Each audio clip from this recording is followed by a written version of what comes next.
안녕하세요, 여러분. 거리의 파토스 인문학과의 만남, 우리는 두 번째 시간입니다.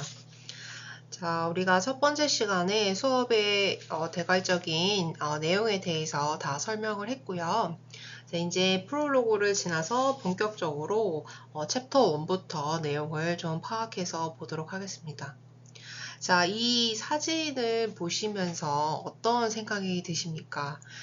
마침 이제 여러분도 아주 그 지긋지긋한 입시 지옥을 뚫고 마침내 대학생이 되었는데, 지금의 대학생이 된 시점에서, 학교에 신입생으로 온 시점에서 멀리 산 높이에서 아래를 내려다보고 있는 그런 성취를 한 그런 자신의 모습, 굉장히 여유롭고 그렇지만 기대에 부푼 그런 모습을 하고 계실 거라고 생각하고 있습니다. 자, 그러면 이제 본격적으로 챕터 1에 대한 내용을 보면서 우리가 왜 이 책의 제목도 거리의 파토스이지만 1챕터에서는 거리의 파토스에 대한 이야기를 좀 잘 설명해 주고 있습니다. 이 부분을 같이 여러분들과 보도록 하겠습니다. 네, 사람이 산다는 건 무엇이라고 생각을 하십니까? 자, 우리가 첫 장의 페이지 35페이지를 한번 읽어보면요. 블랭크의 네모 박스에 이런 이야기가 있습니다. 사랑하다와 살다라는 동사는 어원을 쫓아 올라가면 결국 같은 말에서 유래한다고 합니다. 자, 영어에서도 살다 live와 사랑하다의 love는 자, 여기 보시는 I와 O 철자 하나 차이뿐입니다. 자, 사랑하는 일은 어쩌면 사랑하는 일의 연속일지도 모른다. 자, 시는 사랑하고, 인간을 사랑하고, 나라를 사랑하고, 장미, 괴테, 모차르트, 커피를 사랑하고, 우리들은 사랑하기 때문에 끝없이 아파하고 눈물을 흘리기 일쑤이지만, 살아가는 일에서 사랑하는 일을 뺀다면 삶은 허망한 그림자 쇼에 불과할 것이다. 자, 책에 있는 본문을 제가 그대로 옮겨 가지고 왔습니다. 자, 여러분들은 이 말에 동의하시나요? 자, 산다는 것, 우리가 때가 되면 밥을 먹고 때가 되면 잠을 자고 일어나서 활동을 하지만 자, 산다라는 것은 과연 어떤 의미인지 이렇게 높은 최고봉의 바위에 올라서서 봤을 때 우리의 모습을 한번 다시 생각해 보는 것도 좋을 것 같다는 생각을 합니다. 여러분들은 지금 시작하는 첫 시작점에 있지만 지금 제 입장에서는 과연 지금껏 여태까지 시간을 보내고 에너지를 쏟은 그런 무언가가 어느 정도 완성이 됐다라고 생각을 하는 시점에서 과연 앞으로 산다는 것은 무엇을 의미하는 걸까? 단지 사람이 생명을 다하기 때문에 이 시간을 보낸다고 하는 그 과정이 그냥 살아있는 것인가? 내가 시간을 그냥 잘 쓰고 있는 것인가? 헛되이 시간을 보내고 있진 않은가? 그 생각도 같이 한번 해보게 되었습니다. 이처럼 이제 우리가 인성을 논하기 전에 저자는 우리가 산다는 것을 과연 각각 어떻게 의미하고 있는지 그 부분을 물음을 던지고 있습니다. 자, 첫 번째 챕터로는 해밍웨이의 사자의 인성입니다. 자, 사랑을 해치는 삶에 반하는 인성은 무엇일까? 자, 여기에서 저자는 해밍웨이를 설명을 하고 이 어떤 노인과 바다에 나오는 노인 그리고 상어떼 또는 청색지를 잡으려고 하는 노인의 모습을 묘사해주고 있습니다. 자, 이때 바다와 사투를 벌이는 노인이 말하기를 자, 인간은 패배하도록 창조된 것이 아니야. 인간은 파괴될 수는 있어도 패배하지는 않지. 자, 그러면서 끊임없이 인간은 실패하지 않고 또는 패배하지 않으려고 포기하지 않는 인간상을 극명하게 이야기해주고 있습니다. 자, 그러면 우리가 한번 생각해 보도록 하겠습니다. 여러분들의 삶은 어떠한 삶이셨습니까? 내가 위기가 닥쳐왔을 때 끊임없이 그 위기를 넘고 고뇌하고 자, 마치 산을 올라가듯이 그렇게 넘나드는 삶을 살아왔을 수도 있을 거고요. 하지만 그때마다 큰 파도와 같은 시련 속에서 무너져 버렸을 때도 분명히 존재하였을 것입니다. 자, 그래서 노인은 망망대해에 자신이 한낱 백발의 노인임에도 불구하고 힘이 없는 큰 파도와 어쩔 수 없는 그런 외부의 세력에 한낱 가치 없는 인간처럼 보일지라도 바다에 나가서 고기를 잡으려고 하는 본인의 임무를 저버리지 않습니다. 어떻게 보면 그 높은 파도에 작은 배에 몸을 맡기고 넓디 넓은 바다에서 고기를 잡는다는 것은 목숨을 내놓지 않고는 불가능한 일이겠습니다. 그럼에도 노인은 끝까지 포기하지 않습니다. 자, 이런 과정을 보면서 무모하다고 생각할 수도 있겠습니다. 실제로 지금 AI가 나오고 지식이 팽배해지는 지금의 상황에서 과연 내가 앞으로 이 망망대해 같은 이런 사회 속의 일원으로 살아가면서 어떻게 직업을 가지고 사회인으로 성장할 것인가? 그렇다고 우리가 처음부터 지레 겁을 먹어서 포기를 해야 될까요?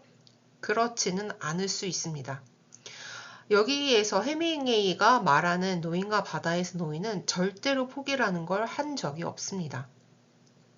자, 그래서 인생에 있어서 바다에서는 정직과 성실이 성공을 가져다 준다는 믿음을 고수하고 사는 노인도 있기 때문입니다. 그래서 이 노인이 주는 이미지와 뉘앙스는 굉장히 중요합니다. 노인은 자신이 지금 타고 있는 배의 상황도 너무나 불안하고 언제 죽을지도 모르고 언제 바다의 파도에 배가 뒤집혀서 죽을지 모르는 그런 위험한 상황을 넘나들지만 자신의 어부로서 해야 되는 청새치를 잡으려고 하는 그 임무는 한 번도 잊은 적이 없습니다. 자, 그래서 노인이 잡은 청새치를 물어뜯는 인간 상어떼도 있다라고 이야기를 했습니다. 이때 상어떼는 청새치를 잡지 못하도록 방해하는, 인간을 방해하는 한낱 나약한 존재, 좋은 존재는 아니겠죠. 그래서 이런 청새치와 상어떼도 바다에 함께 노인과 같이 넘나들고 있다 볼 수 있습니다. 자, 이때 상어떼는 비열하고 천박한 기회주의자의 표상으로 이야기를 하고 있고요. 자, 인간은 바다의 승자처럼 착각을 하고 있지만 언제나 그랬듯이 노인은 자신의 임무를 잊어버리지 않고 바다에 일정한 시간에 나가서 청새치를 잡는 일을 반복합니다. 자, 이런 해밍웨이가 말하는 노인과 바다에서 이 노인을 보면서 여러분은 어떤 생각이 드십니까? 그러면서 그 노인은 말합니다. 여기서 말하는 인간은 파괴될 수는 있지만 절대 패배하지 않기 때문에 우리는 승리자라고 우리를 이야기해 줄 수 있는 겁니다. 자, 해밍웨이의 사자의 인성이라고 하는 것은 자, 노인이 사랑하는 일은 청새치를 잡는 일이었습니다. 그래서 노인의 삶과 사랑은 바로 그 일을 하는 것이었죠. 자, 노인이 유혹에 직면을 하면 자, 비열하고 천박한 기회주의자가 되려는 유혹에 빠졌을 때 노인은 유혹에 직면하게 됩니다. 즉, 자신의 처지나 현실에 부조리에서 굴복하는 그런 과정, 굴복했다라면 노인은 유혹에 넘어갔던 거였죠. 그렇지만 자신의 처지나 현실의 부조리에 굴복하지 않고 맞서 싸웁니다. 아무리 높은 파도가 들이쳐도 언제나 같은 시간에 자신의 배를 띄우고 청새치를 잡으러 바다로 나갑니다. 자, 이때 포르투나 운명을 비관하지 않는 비르스트스 용기로 운명의 바다를 극복합니다. 즉 극복을 즐기기도 합니다. 자신이 가지고 있는 나만의 운명, 즉 노인이 청새치를 잡아서 물고기를 잡아서 먹고 살아야 하는, 바다를 나가야 하는 그 노인의 운명은 변하지 않습니다. 하지만 자, 용기로서 자신의 운명을 극복해서 험한 바다에서 인생을 즐기고 극복을 즐기는 사람이 바로 노인이라고 생각하면 되겠습니다. 자, 패배하지 않았다. 자, 소설은 영원히 패배하지 않는 노인을 묘사하고 있습니다. 자, 그래서 노인과 바다를 소설로 쓴 해밍웨이는 이때 노인의 관점에서 인생을 살아가는 우리들의 입장 또는 그 노인을 자세히 묘사하면서 그 노인의 어떤 용기를 한층 부각시키는 그런 소설을 썼습니다. 실제적으로 내용의 어떤 흐름과 본질은 굉장히 단순합니다. 그래서 문학과 어떤 소설의 묘미라고 하는 것은 그 부분을 얼마나 자세하게 묘사하느냐에 따라서 그 사람의 시점으로 상황을 우리가 투영할 수 있고, 자, 그러므로 인해서 굉장히 우리가 얻을 수 있는 영감이 있다는 겁니다.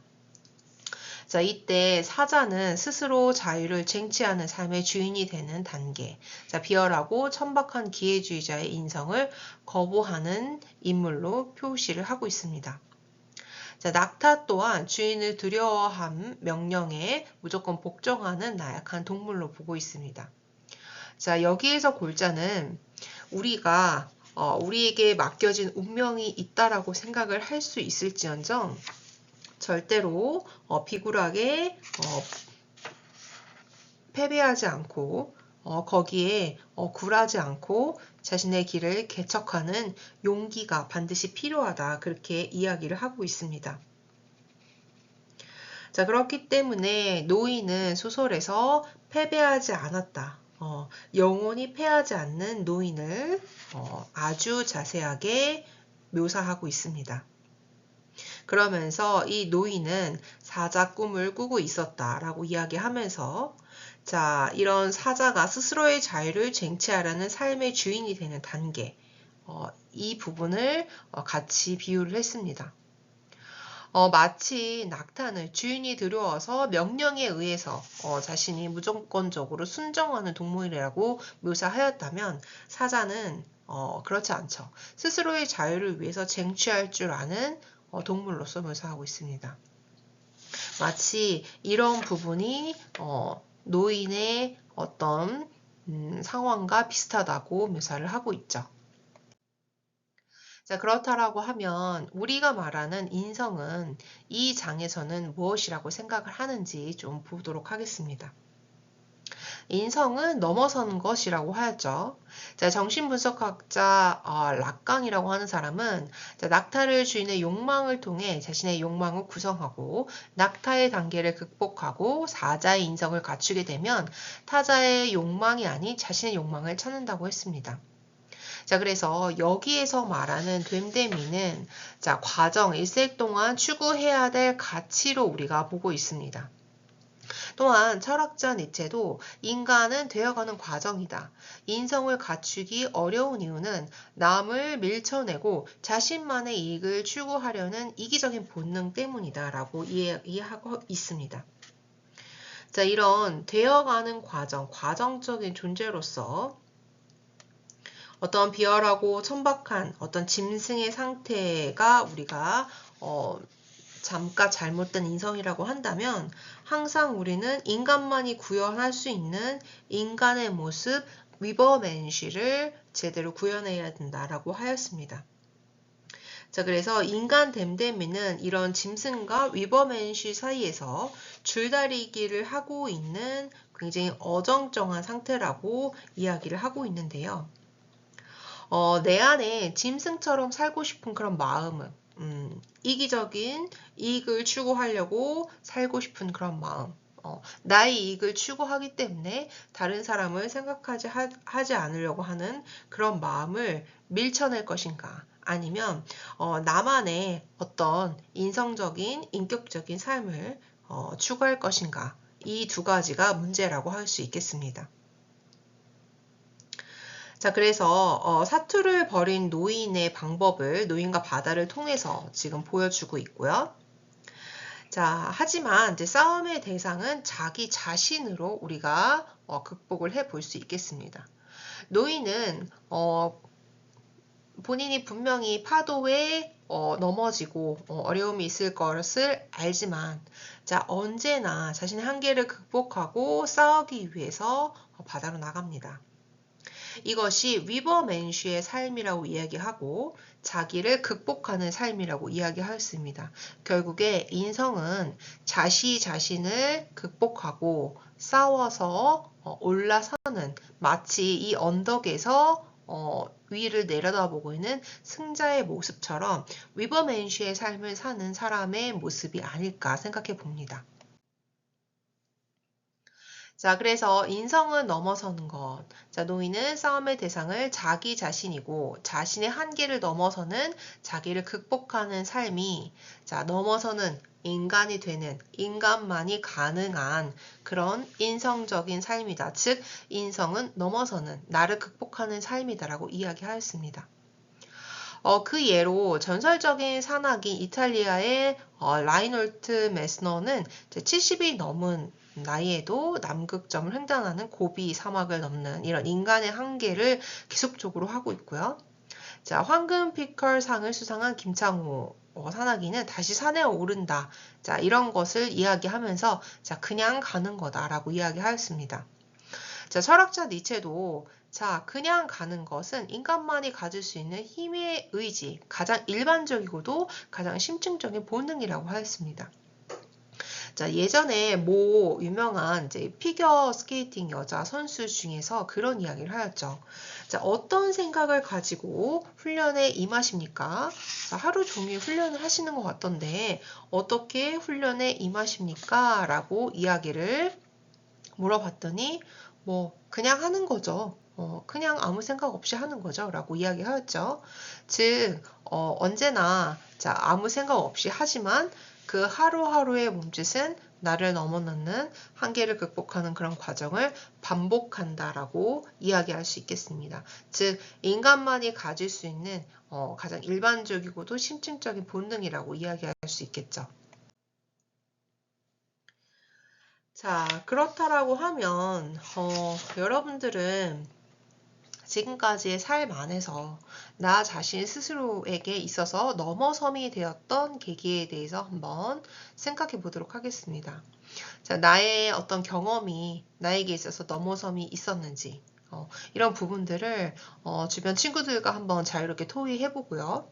여러분들이 지금 신입생으로서 1학년까지 입학을 하는 과정에서 내가 어떤 상황에서 정말 나의 한계를 넘어섰다라고 생각이 들었었는지를 한번 허심탄회하게 이야기해 보고, 이런 점들이 다른 친구들하고 이야기를 했을 때 달랐다, 이런 부분들 한번 토의해 보도록 하겠습니다.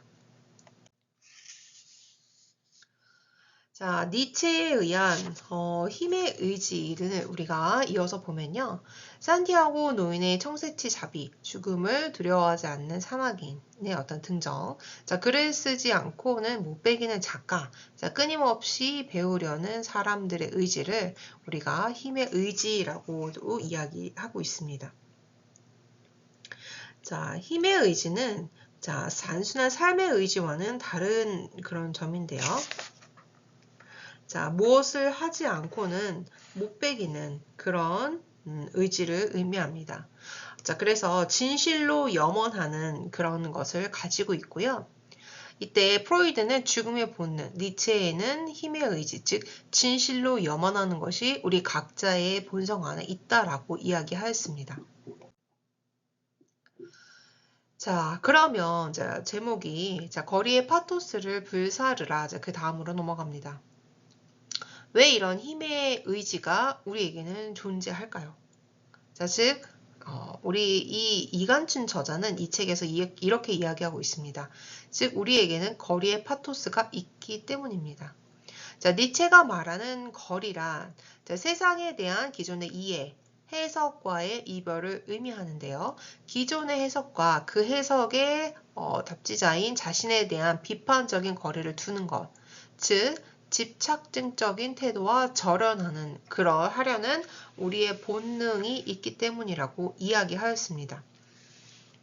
자, 거리의 파토스를 불사르라. 굉장히 역설적인 의미인데요. 자, 거리를 두고자 하는 인간 정신의 어떤 열정, 파토스는 무엇입니까? 자, 지금까지 학습화된 나, 정형화된 나와 이별하는 것입니다. 고리타분하고 잘못된 점이 있음에도 불구하고 고치지 않고 똑같은 잘못을 반복하려고 하는 기존의 나와 이별을 하고 거리를 두라는 의미입니다. 자, 그랬을 때 아까도 말했듯이 노인과 바다에서 항상 한계를 극복하려고 하는 노인의 몸짓처럼 우리는 극복할 수 있고 드디어 마침내 완성된 인성의 길로 갈 수 있다는 말입니다. 자, 그러면서 학습화된 기존의 정형화된 관점들로부터 이별을 통해서 나를 해방시키고 자유로워지고 확대되고 고양된 자신의 모습으로 나아가는 것. 이것만이 나를 성장시키고 인격적으로 성숙시키기 때문에 이런 거리의 파토스를 불러일으킴으로써 그 열정을 불러일으켜서 내가 조금 더 원동력을 가지고 앞으로 나아갈 수 있다는 겁니다. 자, 우리에게 물론 종교적인 그런 행위도 이런 자신의 성찰과 비판을 하게 만들지만 나의 내면을 돌아보지 않고는 이런 기존의 정형화된 고리타분한 나와 이별하기는 상당히 어렵죠. 이런 부분들을 끊임없이 반복했을 때 결국에는 나를 인격적으로 완성시키면서 완성된 인성체로 한계를 극복하는 사람으로 만들어준다. 그렇게 볼 수 있겠습니다. 그래서 이 첫 챕터에서 저자는 그렇다면 우리는 이 거리의 파토스를 스스로 모두가 불살르는 그런 행위를 해야 된다라고 직언을 하고 있습니다. 여러분들도 곰곰이 생각해 보시면 좋겠습니다. 과연 내가 지금까지 내 스스로 내 아들을 가지고 가두고 있었던 정형화된 나의 어떤 모습들이 과연 무엇이 있는지 이런 것들로부터 이별하려고 내가 정말 노력을 했는지 여러분들도 한번 같이 생각해 보시면 좋겠습니다. 인성의 블랙박스와 정신의 귀족입니다. 자, 인성의 관점은 거리의 파토스, 즉 근본적인 성찰, 새롭게 자신을 성장시키려는 갈망에서 비롯됩니다. 대신 내부로부터 시작하고요. 과거의 나로부터 거리를 두고 새롭게 고양시키려는 열정입니다. 결국에 과거의 나를 버리고 새로운 나, 더 나은 내일의 나를 향해서 앞으로 계속 전진하는 그런 과정입니다. 자, 이때 지식적인 부분, 믿음, 세상에 대한 해석과 관점에 안주하지 않으려고 해야 합니다. 기존의 것에 너무 많이 묵매어 있거나 너무 많이 고착화되어 있으면 앞으로 나의 무게가 발걸음이 무겁기 때문에 앞으로 나아갈 수가 없습니다. 즉 새로운 도전을 하기가 어렵다는 말입니다. 자, 이때 지식과 인식을 갖춘 나가 되려는 열정은요. 읽고 쓰고 말하는 것을 우리는 그래서 게으리 하지 말아야 되겠습니다. 자, 부조리한 현실을 거부하고 자신의 신념대로 살고 파토스를 지니는 것이, 열정을 지는 것이 정신의 귀족이 되는 것이라고 이야기하였습니다. 자, 그러면 이런 것들이 가능하게 하는 것은 우리에게 어떤 행위가 있나요? 자, 그림을 감상하거나 지금처럼 인문학 강의를 듣거나 나 이외의 것을 통해 내가 사로잡혀 있는 것들로부터 벗어나고자 노력을 하는 겁니다. 최근에 제가 굉장히 즐겁게 본 그런 모 방송 프로그램이 있는데요. 네, 나 혼자 산다 그 프로그램을 여러분들도 아마 오며 가며 자주 보셨을 겁니다. 네, 꽤 일반 성인보다도 이렇게 초등학생들에게 인기가 많은 프로그램으로 알고 있어요.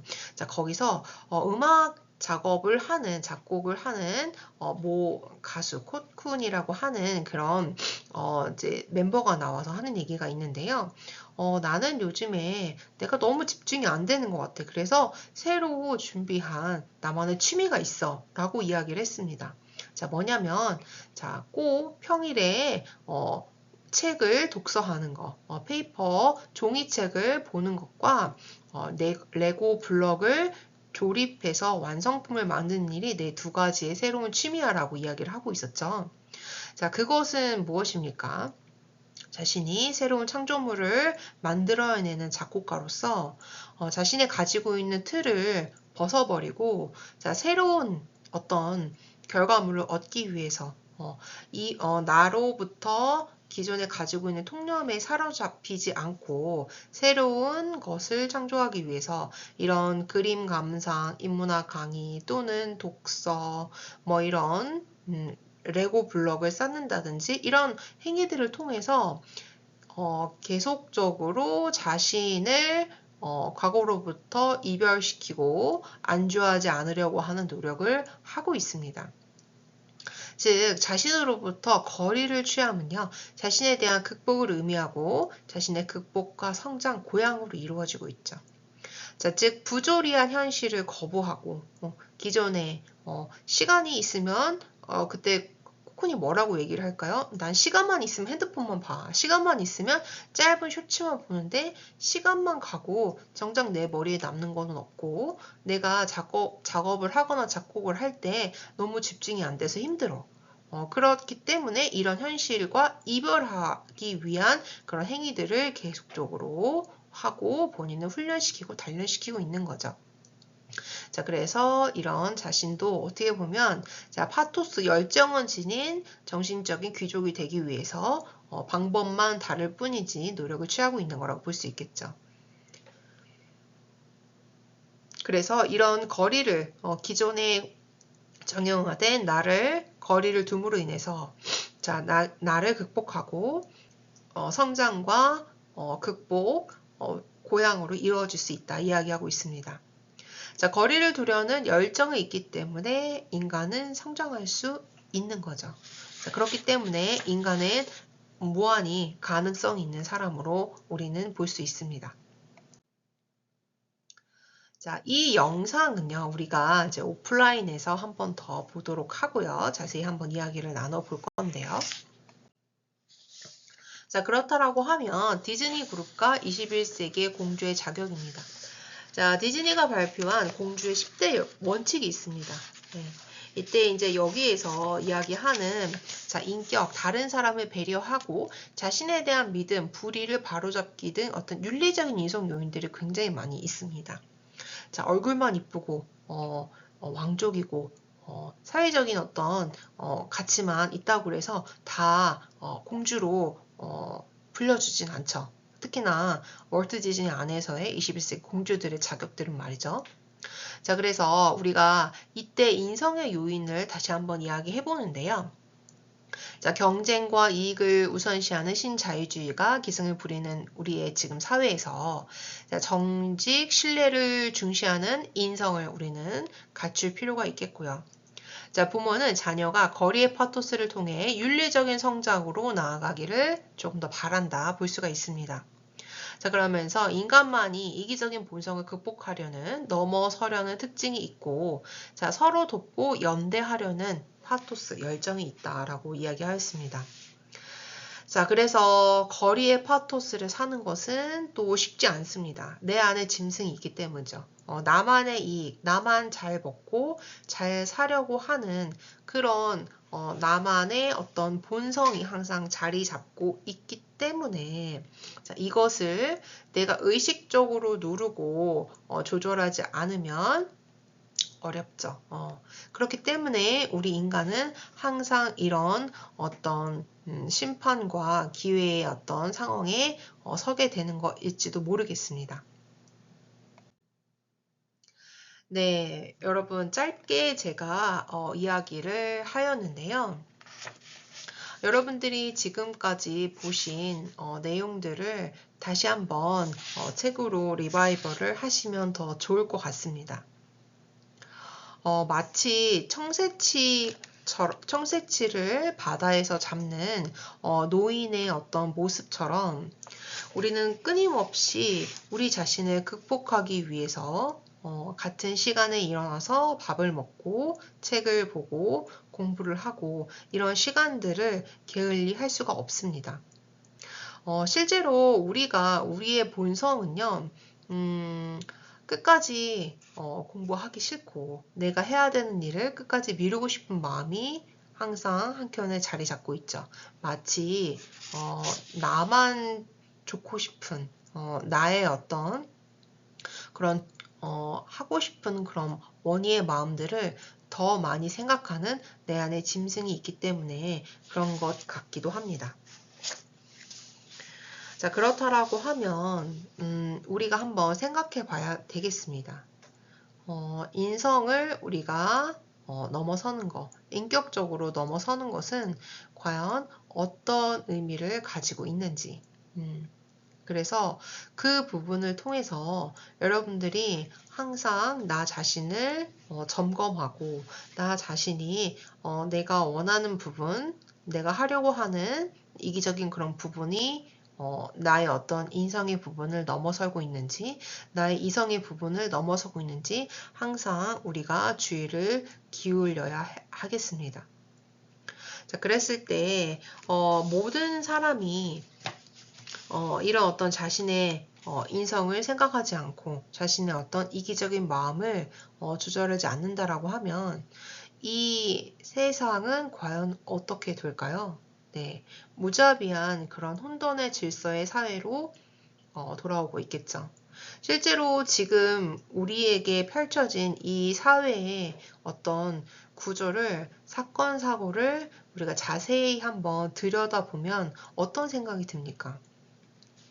때로는 변화가 너무 빠르기도 하고 자고 일어났더니 너무나 많은 사건들이 터져서 감당하기 어려운 경우가 너무 많습니다. 하루라도 조용하지 않은 날이 없을 정도죠. 네, 그것처럼 우리도 각각의 개인이 가지고 있는 인격과 인성을 조금 더 추스리고 우리가 스스로 할 수 있는 인성적인 방법, 나만이 가지고 있는 인격적인 방법이 무엇인지 여기에서 이 장에서 핵심적으로 이야기하는 자, 거리의 파토스, 인격을 우리가 넘어서는 거리의 파토스를 두는 기존에 반성하지 못하고 고착화되어 있는 나 자신을 이겨내는 그 방법을 내가 끊임없이 하고 있는지 스스로 점검을 해봐야 될 시점인 것 같습니다. 자, 그렇다라고 하면 지금의 대학생 신분에서 나 자신에게 요구할 수 있는, 나 자신이 할 수 있는 거리의 파토스, 나를 넘어서는 것은 과연 무엇이 있는지 우리가 한번 깊이 생각해 볼 필요가 있을 것 같습니다. 우리가 지금 당장 돈을 벌거나 사람을 살리는 일을 당장 하거나 아니면 사람에게 도움되는 일을 지금 바로 해줄 수 있는 처지는 아니지만 과연 인격적으로 내 자신 스스로가 할 수 있는 인생의 넘어섬, 거리의 파토스를 불사르는 일이 무엇인지 스스로 한번 생각해보고 점검해보는 그런 시간을 여러분들이 가지시면 더 좋을 것 같습니다. 자, 그러면 이번 시간은요, 1챕터에 대한 이야기를 조금 하였고요. 거리의 파토스, 인성의 본질에 대해서 이야기하였습니다. 여러분 지금까지 시청해 주셔서 감사하고요.